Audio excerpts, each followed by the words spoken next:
Title सोने का आम का पेड़। बहुत समय पहले की बात है। एक गांव के पास एक घना जंगल था। उस जंगल में एक जादुई पेड़ था जो हर साल सोने के आम देता था। लेकिन उस पेड़ की एक शर्त थी। जो कोई भी उसका पहला आम तोड़ेगा, उसे सबसे पहले अपनी सबसे बड़ी कमजोरी स्वीकार करनी होगी। लालची किसान गांव में एक किसान रहता था जो बहुत लालची था।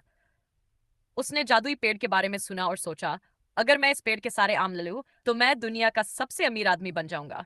एक दिन किसान पेड़ के पास पहुंचा और जैसे ही उसने पहला आम तोड़ने के लिए हाथ बढ़ाया, पेड़ ने जोर से कहा, रुको। अगर तुम यह आम तोड़ना चाहते हो तो पहले अपनी सबसे बड़ी कमजोरी बताओ।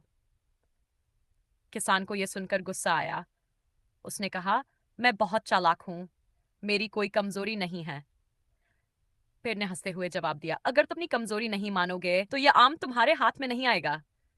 किसान ने झूठ बोलकर कहा, मैं बहुत मेहनती हूं और मेरी कोई बुरी आदत नहीं है। पेड़ ने किसान को मना कर दिया और कहा, तुम्हारे झूठ के कारण यह आम तुम्हारे लिए नहीं है।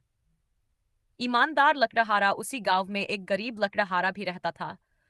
वह ईमानदार और मेहनती था। उसने भी जादुई पेड़ के बारे में सुना, लेकिन वह आम पाने के लिए लालच से नहीं, बल्कि अपनी बीमार पत्नी की मदद के लिए वहां गया। लकड़हारा जब पेड़ के पास पहुंचा और पहला आम तोड़ने लगा, तो पेड़ ने वही सवाल पूछा, पहले अपनी सबसे कमजोरी बताओ।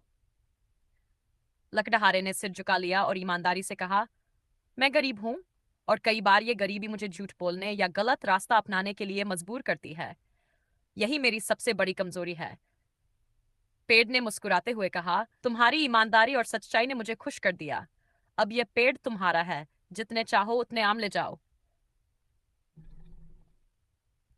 लकड़हारा खुश हुआ, लेकिन उसने सिर्फ उतने ही आम लिए जितने उसकी पत्नी के इलाज के लिए जरूरी थे। किसान का लालच, किसान ये सब छिपकर देख रहा था। उसने सोचा, शायद अगर मैं भी पेड़ से माफी मांग लूं तो मुझे भी आम मिल जाएंगे। किसान पेड़ के पास गया और कहा, मुझे माफ कर दो। मेरी कमजोरी यह है कि मैं थोड़ा लालची हूं। अब मुझे भी आम दे दो। पेड़ ने उसे कहा, तुम्हारी लालच अभी भी खत्म नहीं हुई। जब तक तुम अपनी सच्ची कमजोरी स्वीकार नहीं करोगे, तुम्हें कुछ नहीं मिलेगा। किसान ने गुस्से में पेड़ को कुल्हाड़ी से काटने की कोशिश की। जैसे ही उसने पेड़ पर वार किया, उसकी कुल्हाड़ी पेड़ से टकराकर वापस उछली और किसान को लगी। किसान जमीन पर गिर पड़ा और उसे समझ आया कि उसका घमंड और लालच ही उसकी असली कमजोरी थी। जंगल की सीख। लकड़हारे ने अपनी मेहनत और ईमानदारी से अपनी गरीबी को हराया। उसने जादुई पेड़ की रक्षा की और उसका नाम जंगल के सभी जानवरों और गांव वालों ने सम्मान के साथ लिया। सीख। ईमानदारी और सच्चाई हमेशा रंग लाती है। लालच और झूठ से सिर्फ नुकसान होता है।